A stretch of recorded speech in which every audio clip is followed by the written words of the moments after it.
Hi, I want to talk to you today about how I think we can tackle healthy eating in schools, and had a couple of interesting comments on my blog, and I was reading through them, and a couple of them suggested that home was a better place, and I'm not sort of talking about why we shouldn't do it at home, just why school is a good place to tackle it, as well as at home. So there are many reasons why we need to look at this, but a few of the statistics, which I actually found from Sinead's blog, who was talking about healthy eating, is that what we eat really can affect our education. So foods such as eggs that contain B vitamins have been found to be really important in improving our memory, and omega-3 fatty acids, which most of us know about, are really good for cognition and mood, and these all have a really big impact. But most importantly, I think, is that the bad foods we eat are really damaging to us, particularly our immune system, which means more time off school, or if you're at school, you're not really at school, you're kind of not really there. So if we can encourage healthy eating in our schools, then we'll kind of know where to go from then. So I was talking to a lot of people, and they sort of said, hasn't there already been a really big change in schools? And there has. There's been a massive awareness push. When I was at school, we were eating awful stuff, and now the kids are coming home lamb roast and chickpea Wellington and all sorts. So thank you to Jamie Oliver, as well as a lot of other people, but mainly Jamie Oliver, who cries on TV if things are getting too bad. So he's made it a lot better, but there's still a real big problem. Less than 4% of children are getting the daily recommended amount of fruit and vegetables and the minerals that go in those. 30% of children in 2010 were still considered overweight. So this has got better, and there are less options for children to be unhealthy, but it hasn't actually changed their behaviour. It's only done the sort of the bare minimum that was needed. So yeah, one of the things I sort of thought, another sort of comment suggested about, isn't it the health professional's job? And I sort of looked into that, and it's their job to raise awareness, and it's their job to personally raise awareness if someone goes in with some other problem. If they're unhealthy, really overweight, really underweight, that's important, but they can't personally change every person who comes in who's unhealthy's behaviour. So school interventions are a great way forward. You can tackle hundreds of children and the teachers and the parents all at the same time. So I started looking into food dudes, which I think most of us covered briefly, either in first or second year, not that I can imagine. Again, these pictures haven't come out well, but this is a grumpy kid eating broccoli and happy kids eating a various selection of pre-planned fast food. There's KFC and McDonald's on the same table. But food dudes, the reason it's kind of been put forward is that it combines what the teachers know about their children and what the head teachers know about their school with the theory of psychology and psychologists coming in, working with the teachers, and it all went through trials. They tried lots of things out. They really looked at the theory to work out where to go with this, and they came up with the 3 R's. And these are role modelling, rewards, and repeated tasting. So it's a combination of using biological and psychological methods that's all been tried out. So repeated tasting, while it seems obvious, is something we all know about. I think it was Pilner in 1982 finally did definite research to show that the more times we try something, the less aversive we find it, so the more likely we are to eat it. But we're all aware that kind of children eat blander foods, and children don't like the taste of caffeine or curry. These are things you grow to like the more you try them, and that's the same with fruit and vegetables. But as well as repeated tasting, it's also important that we repeatedly talk about these things, because if you speak to children, there'll be a lot of them that will have a blanket term of, I don't like vegetables. They haven't tried most of these vegetables. Most of them have only tried broccoli and carrots, and they don't like vegetables because someone has said to them, I don't eat anything that's green, or I don't like vegetables, and that's really common. So as well as repeated tasting, repeated talking is as important. We talk about foods that are similar, foods that taste similar, look similar. Are they fruits grown on a tree? Are they vegetables grown in the ground? And you'll find that you can then encourage a child maybe to try eating a parsnip because they know that they like carrots and potatoes. And then things are less scary, and that they know that there's a reasonable expectation of them liking it.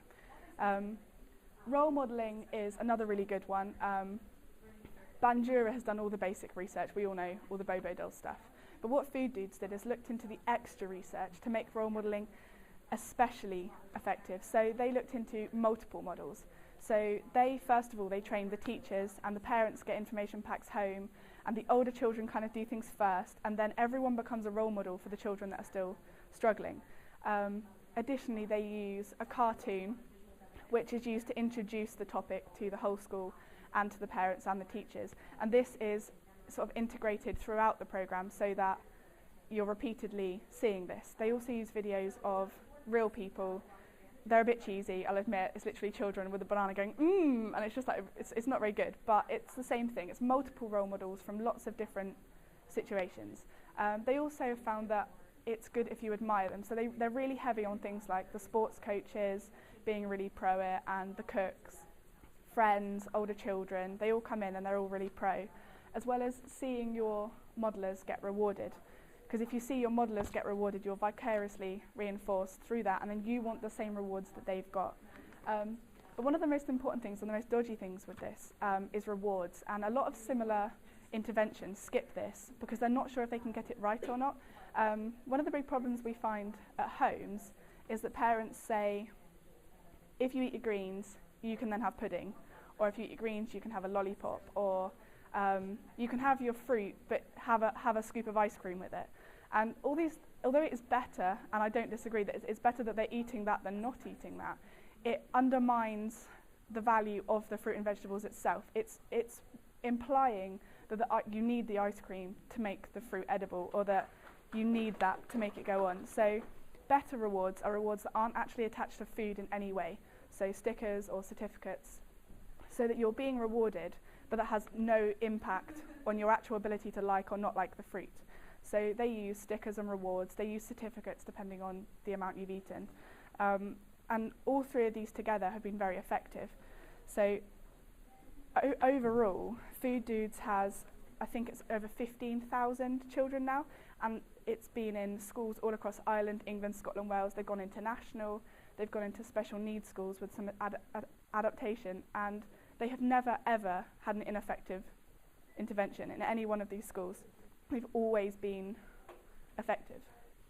So this is, oh, you can't really see it very well, but this is the sort of school boards that they use to get things going with, that have, they normally show people certificates and all the models, and if children have done especially well or made really big progress, they put their own work up there at the same time.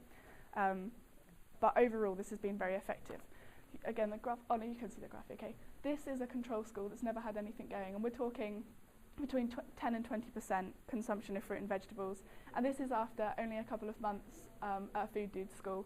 And what I like about Food Dudes is that they've gone back to all the schools, and all of the findings are generalisable and long-lasting. So once these researchers have left and left the teachers to sort of do their own thing, this doesn't drop, this stays and keeps going and is very effective. And my favourite thing is this has been found to be effective across cultures and across socio-economic boundaries. So this doesn't matter whether this is like the poshest of the poshest private school or the lowest of the low kind of public. It doesn't matter whether they are a good school, like in terms of academic success or anything. This is effective with everyone. And parents also at home have reported really great findings with them, because they have to be aware, because their children have to be aware, and there's no way around it. So to conclude, honestly, they're not that bad on the screen. Happy, healthy children is what we're aiming for. So what I think is really great about this is that these changes don't drop. So these children are our best predictors for what our adults are going to be like as a future. And healthy eating as a child is the best thing that predicts healthy eating as an adult. So if we can get these children to eat healthy, grow up and be healthy, and then have their own children and live in a healthy household, we won't have so much of a problem with the next generation, especially if the schools stop serving turkey Twizzlers. So there you go, done. Any questions? Yep. Do you not think parents have to play an equal role?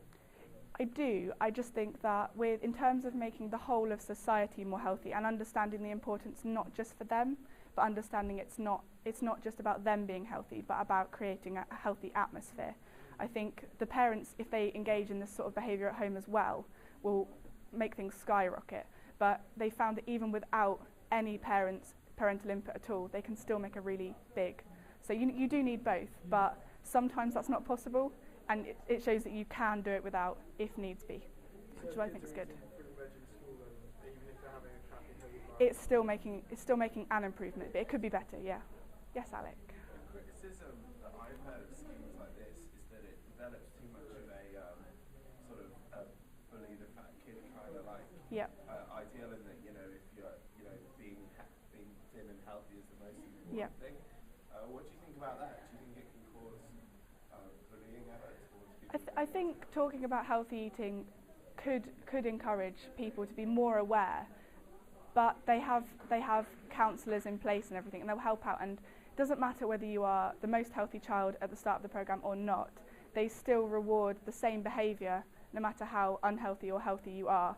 So if someone was overweight but still making the same progress, that would be equally rewarded regardless of how they were. And they found that the same type of programme but focusing on physical activity and stuff works very well if it's combined with this. So you reward the higher activity at the same time as rewarding the healthy eating. Because if a child is unhealthy, we do need to start somewhere, and saying they might get bullied isn't going to help them improve being healthy over the years to come. Questions? No?